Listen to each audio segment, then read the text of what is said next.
3 రోజుల నుండి హైదరాబాద్ మరియు తెలంగాణ మొత్తం ఆర్టీసీ సమ్మెతో విలవిలలాడినటువంటి సందర్భం కనిపించింది. మరియు ఆర్టీసీకి సంబంధించినటువంటి 32 డిమాండ్ల మీద ఏదైతే ఉన్నాయో దానికి సంబంధించి మంత్రి బట్టి విక్రమార్క డిప్యూటీ సీఎంగా కూడా ఆయనే ఉన్నారు. ఆయనతో పాటు మంత్రులు కూడా నిన్న రాత్రి ఏదైతే దానికి సంబంధించినటువంటి విషయంలో విలీనం విషయంలో కావచ్చు, పీఆర్సీకి సంబంధించినటువంటి విషయంలో కావచ్చు, పూర్తి స్థాయిలో ఆర్టీసీ యాజమాన్యం మరి ఇవన్నీ కూడా జరుగుతాయంటూ కూడా మంత్రి గారు ఇచ్చినటువంటి మాట. అయితే ఈరోజు ఉదయం నుండి ఆర్టీసీ సమ్మె అయిపోగానే అక్కడ ఆటోకు సంబంధించినటువంటి డ్రైవర్లు కూడా నిరసనకు దిగినటువంటి పరిస్థితి. ఆటో పర్మిట్ల గురించి ఏదైతే గతంలో మహాలక్ష్మి పథకం గురించి వచ్చినటువంటి సందర్భంలో ఏదైతే నిజంగా మహాలక్ష్మి పథకంతో మేము ఉపాధి కోల్పోతా ఉన్నాం, మహిళలు ఎక్కువ శాతంగా ఆటోలో వచ్చేటువంటి వాళ్ళు ఆటోలో వచ్చినటువంటి సందర్భాల్లో ఉచిత బస్సు పథకం పెట్టంగానే ఆటోలు ఎక్కేటువంటి వాళ్ళు కూడా ఎంత టైట్ ఉన్నా బస్సులో వెళ్ళిపోతూ ఉన్నారు. మాకు గౌరవ వేతనం ఇస్తామని చెప్పినటువంటి విషయంలో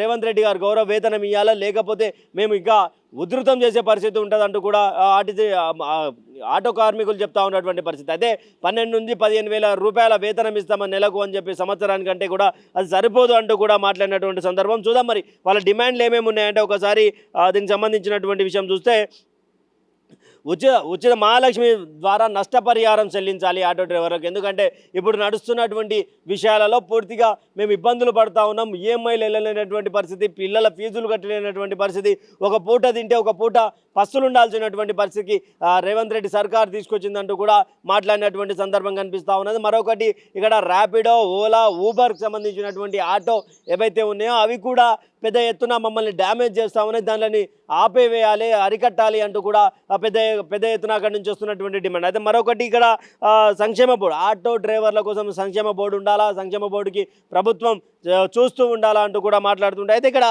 ఇక్కడ ఓలా, ఊబర్, ర్యాపిడో ఏదైతే ఉందో ఓలా, ఊబర్ సంబంధించినటువంటి విషయంలో పూర్తి స్థాయిలో ఇవన్నీ ఆపేస్తే కానీ ఇక్కడ ఆటో యూనియన్లు ఉన్నాయి, ఆటోకు సంబంధించినటువంటి యూనియన్ల ద్వారా ఆటోల ద్వారా మేము రూపాయి సంపాదించుకొని ఆస్తులు కూడా కట్టుకోవాల్సినటువంటి పని లేదు, మాకు ఆస్తులు కూడా కూడగట్టుకోలేనటువంటి సందర్భం. కానీ ఈ యొక్క ఆటోలు ఏదైతే ఉన్నాయో దానివల్ల మేము మా జీవితాలు బాగుపడితే మా పిల్లల భవిష్యత్తు, ఫీజులకు, తిండికి, అన్నిటికీ కూడా ఇదే ఆటో కార్మికుడి జీవితం అంటూ కూడా మాట్లాడుతూ ఉన్నారు. హైదరాబాద్లో రెంట్లు కట్టాలి, దీనికి ప్రభుత్వం చేస్తున్నటువంటి సాయం ఏదైతే 10,000 నుండి 15,000 రూపాయలు ఉందో అది ఇమీడియట్గా చేయాలి అంటూ కూడా. అయితే మరొకటి ఇక్కడ ఆటో డ్రైవర్లకు సంబంధించినటువంటి ప్రధాన డిమాండ్ ఏంటంటే మాకు ఉచిత పథకాలు వద్దు, ఆ మహిళా బస్సు పథకం తీసేస్తే మేమందరం కూడా సుభిక్షంగా బతుకుతాం, మా పని మేము చేసుకొని బతుకుతాం. ముఖ్యంగా మహిళా బస్సు పథకానికి సంబంధించినటువంటి విషయం కావచ్చు, ఇక్కడ ఓలా, ఊబర్, ర్యాపిడో ఏదైతే యాప్ ద్వారా బుక్ అయ్యేటువంటి ఆటోలు ఉన్నాయో, బైకులు, ముఖ్యంగా ఈ వైట్ ప్లేట్ ట్యాక్సీ ఏదైతే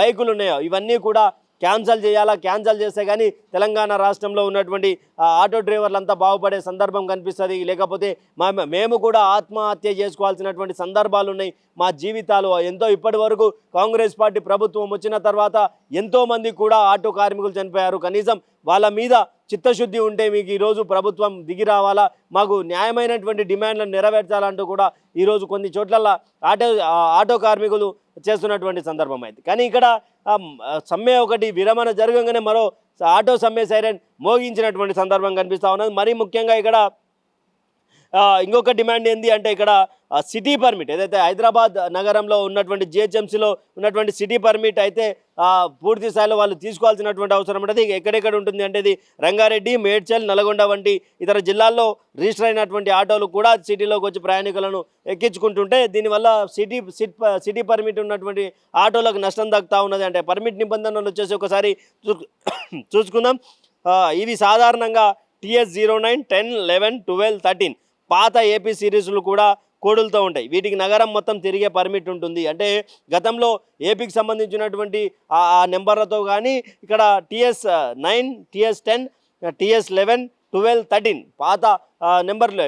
తర్వాత ఇక ఇతర జిల్లాలో ఆటోలను తమ నివాసం నుండి కేవలం 60 కిలోమీటర్ పరిధిలో మాత్రమే తిరగాలి, అవి సిటీ మెయిన్ ఏరియాలో ప్రవేశించకూడదు అంటూ కూడా ఒక నిబంధన ఉంటుంది. అంటే సిటీ పర్మిట్ ఉన్నటువంటి ఎవరైతే ఆటో కార్మికులు ఉన్నారో వాళ్ళ ఆటోలతో పాటు జిల్లా పర్మిషన్ తీసుకొని సిటీలోకి ఎంటర్ అయ్యి వీళ్ళు కూడా ప్రయాణికులను ఎక్కించుకుంటుంటే ప్రయాణికులకు సంబంధించినటువంటి విషయంలో ఇక్కడ మేము ఇబ్బంది పడతా ఉన్నాం. ఒకవైపు ప్రభుత్వం ఒకవైపు ప్రభుత్వం మమ్మల్ని ఇబ్బంది పెడతా ఉన్నది, ఒకవైపు ఈ ఒక జిల్లాకు సంబంధించినటువంటి ఆటో కార్మికులు, మరొక ఆటో కార్మికుడు ఇంకో ఆటో కార్మికుడిని పొట్ట మీద కొడతా ఉన్నాడు, ఒకవైపు ఓలా, ఊబర్, ర్యాపిడో దీనికి సంబంధించినటువంటి విషయంలో. కానీ పూర్తి స్థాయిలో ప్రజల వద్ద నుంచి ఒక రెస్పాండ్ వచ్చింది. రెస్పాండ్ ఏమని అడిగితే ఇక్కడ క్లియర్గా చెప్పేది ఏంటి అంటే, ఇష్టం వచ్చినటువంటి రీతిలో ఆటో డ్రైవర్లు వాళ్ళ రేట్లు చెప్పడం, ఇక్కడ ఒక 5 కిలోమీటర్లు ఉన్న 250, 300కు సంబంధించినటువంటి రూపాయలు చెప్పడం. ఎప్పుడైతే ఓలా, ర్యాపిడో, ఊబర్ వచ్చిందో 3 కంపెనీలు కూడా కొంత మాకు మా అందుబాటులో ఉన్నటువంటి డబ్బుతో అంటే 100, 150, 60, 70 ఇమీడియట్గా ఎఫెక్ట్ అవుతుంది. అదే మేము ఆటో డ్రైవర్ ఒకప్పుడు ఇవన్నీ యాప్లు లేనప్పుడు ఒకప్పుడు ఆటో డ్రైవర్ల వద్దకు పోతే ఆటో డ్రైవర్లు ఇక్కడ ఒక 2 కిలోమీటర్లున్నా కూడా మినిమం ఉందా 150 రూపాయలు ఛార్జ్ చేసేటువంటి పరిస్థితి, పోవడంతో పాటు రావడం కూడా దానిలో కలిపి వేసి బిల్ వేసేటువంటి సందర్భం కనిపిస్తుంది. ఇప్పుడు ఓలా, ఊబర్, ర్యాపిడో కూడా మాకు ఎంతో ఉపయోగపడుతుందంటూ కూడా కొంతమంది ప్రజల నుంచి వస్తున్నటువంటి అభిప్రాయం. మరి కొంతమంది లేదు ఉచిత బస్సు పథకం పెట్టడం వల్ల కూడా కొంత ఆటో డ్రైవర్లు చెప్పేటువంటి రేట్లకు భంగపాటు జరిగింది అంటూ కొంతమంది లేదు ఆటో డ్రైవర్లను ఇబ్బంది పెట్టొద్దు అంటూ అది అంటే గడిచినటువంటి 3 రోజులు ఏవైతే ఉందో 3 రోజులలో కూడా విచ్చలవిడిగా ఆటో రేట్లు వసూలు చేశారు అక్కడ ప్రయాణికుల దగ్గర నుంచి అంటూ కూడా కొంత విమర్శలు ఆటో డ్రైవర్ల మీద వస్తున్నాయి. కానీ మరి దీనికి సంబంధించినటువంటి సందర్భంలో మరి ఏ విధంగా చూడొచ్చు అనేది కూడా ఒకసారి చూడొచ్చు. అయితే ఎంట్రీ పాయింట్స్ వచ్చేసి ఎల్బీ నగర్, ఉప్పల్, ఆరంఘర్ వంటి ప్రాంతాల దగ్గర జిల్లా ఆటోలను సిటీ ఆటో డ్రైవర్లు అడ్డుకుంటున్నారు. దీనివల్ల ఇరు వర్గాల మధ్య కూడా గొడవలు స్టార్ట్ అయ్యాయి. అయితే ఇక పూర్తి స్థాయిలో మరి చూడాలి అంటే సిటీ సంబంధించినటువంటి పర్మిట్ ఏదైతే ఉందో జిల్లా ఆటోలు రానియకూడదని, తర్వాత ఓలా, ఊబర్, ర్యాపిడోకి సంబంధించినటువంటి ఏవైతే ఉన్నాయో దీనికి సంబంధించినటువంటి సందర్భంలో మరి ప్రభుత్వం ఏమైనా మాట్లాడే అవకాశం ఉంటుందా? దీని మీద గతంలో కూడా మహాలక్ష్మి పథకం ద్వారా ఎంతోమంది ఉపాధి కోల్పోయారంటూ కూడా పెద్ద ఎత్తున చర్చ జరిగింది. ఆ చర్చకు సంబంధించి కొంతమంది ఆత్మహత్య కూడా చేసుకున్నటువంటి సందర్భం కనిపించింది. మరి ఆటో డ్రైవర్ల విషయంలో ప్రభుత్వం ఎలాంటి నిర్ణయం తీసుకోబోతా ఉన్నది, ఎలా ఈ ఉద్యమం కొనసాగబోతుందో వేచి చూడాల్సినటువంటి పరిస్థితి.